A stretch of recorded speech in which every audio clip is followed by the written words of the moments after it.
24 ივლისს თბილისსა და რეგიონებში ნარკოდანაშაულის ბრალდებით დაკავებულია 34 პირი, რომელთა დიდი ნაწილი მსხვილი ნარკორეალიზატორია. ნაწილს კი განსაკუთრებით დიდი ოდენობით ნარკოტიკების უკანონო შეძენა შენახვა ბრალად. დაკავებულებს შორის არიან როგორც საქართველოს, ასევე უცხო ქვეყნის მოქალაქეები.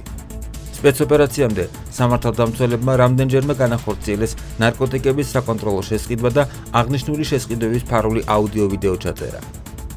დაკავებულების პირადი და საცხოვრებელი სახლების ჩხრეკისას მტკიცებად ამოღებულია განსაკუთრებით დიდი ოდენობით სხვადასხვა სახის ნარკოტიკული საშუალება, მათ შორის ფენტანილი, ჰეროინი, მეტადონი, სუბოქსინი, მარიხუანა და სხვა.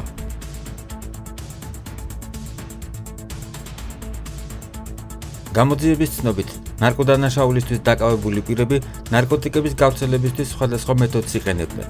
მათ შორის ნარკოტიკული საშუალების რეალიზაციას ეგრეთ წოდებული ხელიდან ხელში და დადების გასაღების მეთოდით ახდენდნენ. დანაშაულები 20 წლამდე ან უბადო თავისუფლების აღკვეთას ითვალისწინებს.